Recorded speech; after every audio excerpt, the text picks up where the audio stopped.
Bom, pessoal, bom dia a todos e a todas, 8 horas e ponto. Então, em respeito aos alunos e alunas que estão sendo pontuais, vamos começar então a aula do segundo ano, nossa primeira aula ao vivo de hoje, da segunda série, não é isso? Segunda série do ensino médio. Eu gostaria que vocês pegassem o caderno, colocassem a data de hoje, Goiânia 28/04/2020. Título da aula: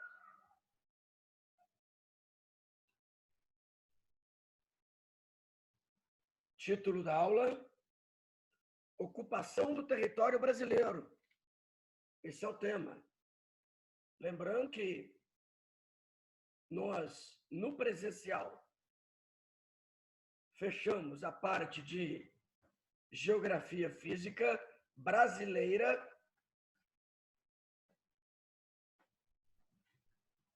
Fechamos a parte de geografia brasileira, no que se refere à geografia física do Brasil. Então, fechamos no presencial relevo, geografia, vegetação, clima. E dentro da parte de... Pois não, Lucas? Pessoal, se der para colocar o fone aí, vai melhorar aí seu áudio. Melhorar bastante. Então, na parte de geografia física de Brasil, nós havíamos concluído relevo, hidrografia, vegetação, clima. E estávamos fechando a parte de hidrografia. Então, vamos entrar na parte humana de Brasil. Então, a questão da ocupação do território brasileiro. Então, vejamos. Observe que a ocupação do território brasileiro, ele acabou sendo tido como um verdadeiro exercício da luxúria. Por que isso? Costumava-se dizer que abaixo do Equador não havia pecado. Como não havia pecado, cruzamos, miscigenamos. Era comum o senhor de engenho sentar-se à mesa com a esposa branca e a amante negra. Era uma relação muito comum do senhor de engenho, do dono da propriedade, do dono da fazenda. Então, era muito comum ele sentar-se à mesa com a esposa branca e a amante negra. Talvez Ney Matogrosso erre ao dizer, na música dele, onde ele canta: não existe pecado do lado de baixo do Equador. Vamos fazer um pecado rasgado, suado, a todo vapor. Bom, o erro dele é porque ele compara o Brasil como se o Brasil fosse todo o Brasil do lado de baixo do Equador. E isso não é verdade.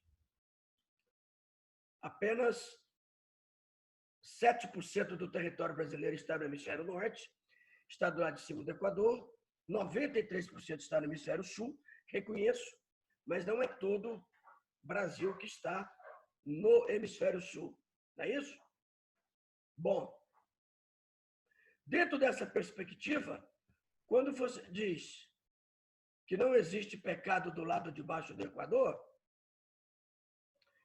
dá-se a entender exatamente rebuscando o período de ocupação do território brasileiro, de ocupação e de colonização do território brasileiro. Diante dessa perspectiva, entre nós, existe uma grande diversidade étnica.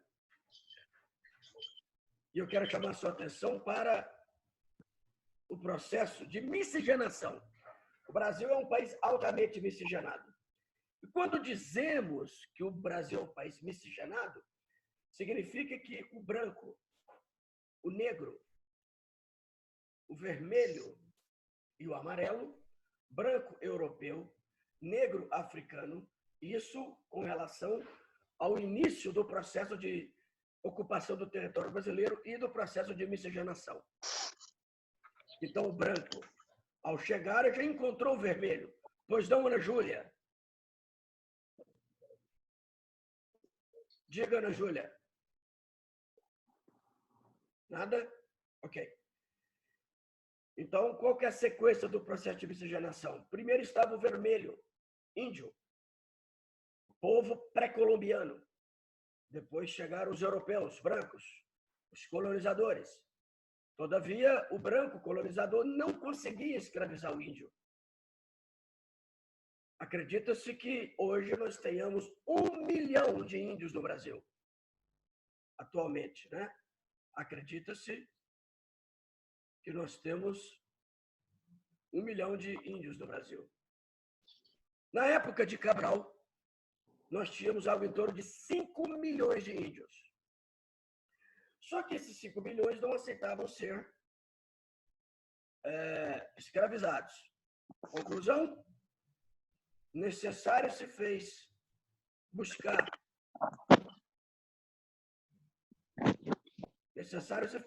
o escravo para desenvolver as tarefas pesadas. Então, aí nós temos o terceiro grupo étnico. Então, primeiro o índio, vermelho, que já estava. Segundo, o europeu, branco, que colonizou. Terceiro, o negro africano, para desenvolver as atividades mais pesadas, porque o índio não aceitava ser escravizado pelo branco. E a quarta origem étnica e a quarta ramificação étnica foram os amarelos, os orientais, principalmente a partir da Segunda Guerra Mundial, que foi de 1939 a 1945. Eles acabaram por virem para o Brasil, fugindo do conflito e da recessão pós-Segunda Guerra Mundial. E aí nós temos a chegada dos amarelos. Então, eu falei para você a sequência: índio, vermelho, europeu, branco, africano, negro e o oriental amarelo. Então, você tem uma sequência. E, claro, o cruzamento desses caras, o cruzamento dessas origens étnicas, o cruzamento dessas situações de ocupação do território, dá ao Brasil esse povo bonito, esse povo miscigenado, né? Então, lembre-se da frase. Costumava-se dizer que abaixo do Equador não havia pecado. Tá? Então, nós temos alguns aspectos que dão a nossa identidade. A identidade do brasileiro, a nossa identidade étnica. Então, você pode, eu diria que o corpo é como um computador. E esses detalhes que eu vou falar agora para vocês são como chips que trazem nossa identidade étnica. Ok? E quando se trata de identidade étnica, é sempre bom você identificar quem são esses chips. Então, são aspectos que você vai notar com clareza no rosto de alguém, no corpo de alguém, na fisionomia de alguém. A cor da pele, olhos, nariz, lábios. São chips dentro desse computador. Esses detalhes, a cor da pele, olhos, nariz, lábios, são como chips que nesse computador, que é o corpo, vão trazer a nossa identidade étnica, vão dar a origem, né? Lábios mais grossos, o nariz mais talvez achatado, o cabelo crespo, dá uma situação de origem afrodescendente. O cabelo liso, o olho puxadinho, a pele clara, né? Embora chamado de os amarelos, mas a pele clara dá a nós uma situação de orientalidade. Essa orientalidade vem exatamente tanto do Japão, quanto da Coreia do Norte, Coreia do Sul, China, Mongólia. São principalmente esses 4 países: Japão, China, Coreia do Norte, Coreia do Sul, Mongólia. 5 países que origina-se os amarelos. Temos também o europeu, branco, olhos claros, cabelos lisos, louros, olhos azuis ou esverdeados, que já dá uma caracterização de europeus, que foi a nossa segunda matriz étnica, beleza? Então, para quem está chegando agora, para os nossos coleguinhas do segundo ano, da segunda série E do ensino médio, que estão chegando agora, pega o caderninho, data de hoje, título da aula, Ocupação do Território Brasileiro. Estamos falando do processo de ocupação. É claro que dentro do possível, se você não entendeu alguma coisa, se quer que repete alguma coisa, você pode se manifestar ou pelo chat, ou você fala aí no seu microfone, beleza? Como o Luan Evangelista falara outrora, logo no início da aula aí, onde ele deu o toque. Belezinha? Bom, diante disso aí, pessoal, diante dessa análise que estamos trabalhando com você, já estamos na metade da aula, já foram 11 minutos. Então, diante disso, você começa a trabalhar a ocupação do território brasileiro. Vamos lá. A ocupação do território brasileiro, então, não considerando os índios, que são povos pré-colombianos que já estavam aqui, então a nossa segunda matriz étnica, ela vai chegar onde? Ela vai chegar no sul da Bahia. Meu Deus! Então, a chegada no sul da Bahia acaba, então, caracterizando o processo de ocupação do território brasileiro. Ao chegar aqui, o que aconteceu? Os índios encantaram-se com as índias nuas. Os europeus encantaram-se com as índias nuas, né?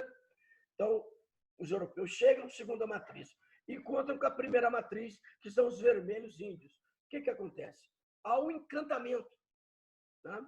Os europeus estavam acostumados com mulheres muito bem vestidas na Europa.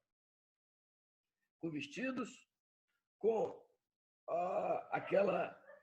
aquela composição que as mulheres europeias colocavam do lado de baixo do vestido propriamente dito, aquela composição que no filme Titanic a mãe está ali apertando a roupa da filha, né, da atriz principal, da Rose. Então, os europeus estavam acostumados apenas com isso. Todavia, ao chegarem aqui no Brasil, eles se encantaram com a nudez das índias. E aí você tem um primeiro cruzamento, tem um encantamento. A chegada dos brancos no Brasil deu ao trabalho dos índios uma maior rapidez na efetuação, na execução e no desenvolvimento das tarefas. Se você pegar uma árvore, aonde 3 homens dão as mãos para abraçar o tronco, ele gastava 4 horas, 3 horas e meia, 4 horas para cortar esse tronco, usando os equipamentos que eles tinham naquele momento, que tinha uma relação com pedra polida. Isso os índios. Com a chegada dos europeus, com a chegada do homem branco aqui, né? Claro, na comitiva também tinha algumas mulheres, muito pouco, mas tinham. Então, com a chegada deles, o que vai acontecer com a chegada deles? Eles acabavam por interessar-se pela tecnologia do branco. Eles desenvolveram, então, machados de ferro, de aço, onde aquele tronco que 3 homens se abraçavam, 3 homens davam as mãos e abraçavam esse tronco e gastavam de 3 e meia a 4 horas. Com esse novo machado, eles passaram a gastar 45 minutos para cortar esse tronco, que 3 homens se abraçavam, davam as mãos para cercar esse tronco. Ora, o índio, então, passou a interessar-se pelas coisas do branco, porque para ele era interessante ter um cunhado, entre aspas, branco, porque do branco viria uma certa evolução tecnológica, vamos dizer assim, uma certa evolução, principalmente nas atividades do dia a dia. Então, se você pega essas três, vamos pegar apenas as três, não analisar como o amarelo dentro desse contexto, né? Então, você tem o caboclo, o cafuso e o mulato. Branco com negro, mulato. Branco com índio, caboclo. E branco com negro, o mulato. O branco com índio, o caboclo. E o negro com índio, o cafujo. Tudo bem? Então, o branco com índio era o quê? O branco com índio era o caboclo. Então, acredita-se que o primeiro caboclinho tenha nascido 9 meses depois que Cabral chegou aqui. Tamanho fora o encantamento do homem branco europeu, segunda matriz étnica, pela primeira matriz étnica, o vermelho índio.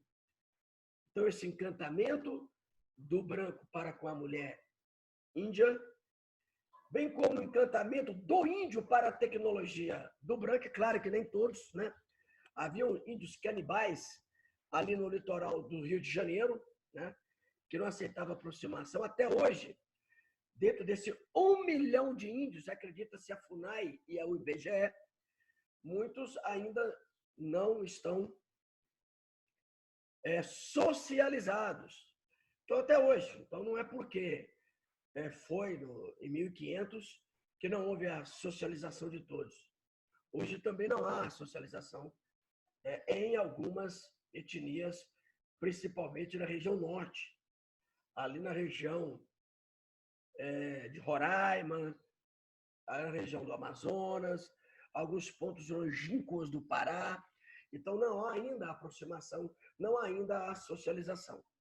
Pois bem, então, acredita-se que o primeiro caboclinho tenha nascido 9 meses depois que Cabral chegou aqui. Tudo bem?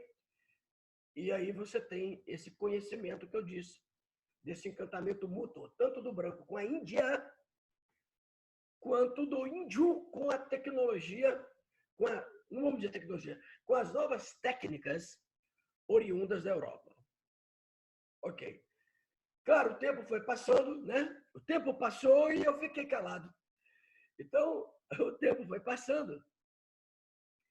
E esse processo de miscigenação foi se alastrando. Hoje nós temos estados terminantemente negros, né? Quando se refere à cor, você fala preto. Inclusive, uma preta venceu o BBB 20 ontem, né? A Thelminha. E o primeiro colocado, homem, também é de origem afrodescendente, que é o Babu.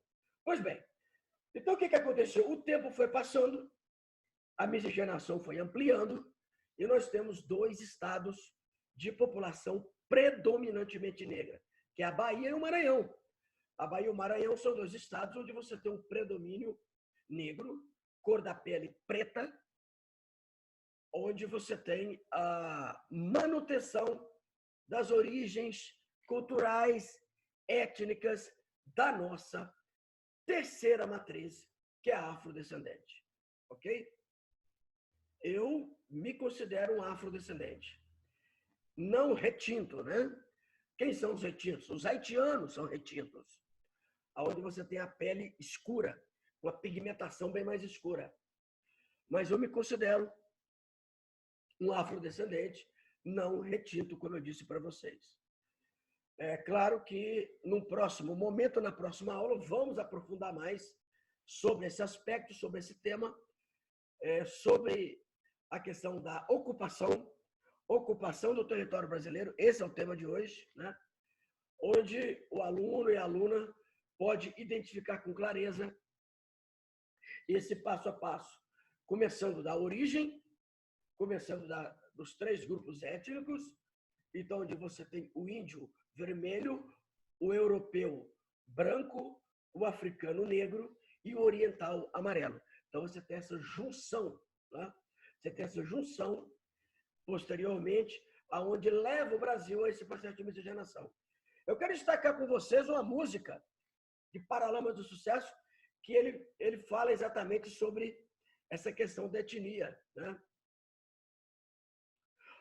No coro ela fala assim, olha como ela dança, olha que maravilha, não sei o que tem o sotaque do sul, e a loirinha tem cabelo bombril, olha como ela dança, olha que maravilha. Se você pega essa música do Paralamas do Sucesso, você vai identificar isso aí, né? Ele fala dessa composição. Eu quero chamar a sua atenção também para os casamentos. Os casamentos... Chips! E as relações existentes da chamada interracial, né? Muito comum você ter casamento de branca com negro, de branco com negra, de oriental com negro. Isso é normal. Hoje, felizmente, o Brasil não existe um preconceito tão forte como é nos Estados Unidos. Lá sim você tem um forte preconceito, aqui não. Aqui não é tão forte assim. Existe sim, claro. Todo lugar existe, mas aqui não é tão intenso, beleza? Pessoal, a partir desse momento, vocês vão tirar suas dúvidas. Alguma dúvida, algum questionamento? Quem é? Eu quem? G.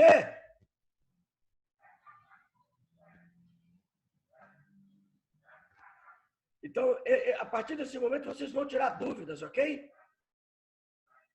Se tiver alguma dúvida, alguma pergunta? Estou à disposição. Não? Então, pessoal, eu concluo aqui a nossa aula. Foi bom revê-los, mesmo que em fotos, né? Você vai poder rever esse vídeo novamente e a gente se fala na próxima aula, tá bom? Um abraço e até a próxima aula.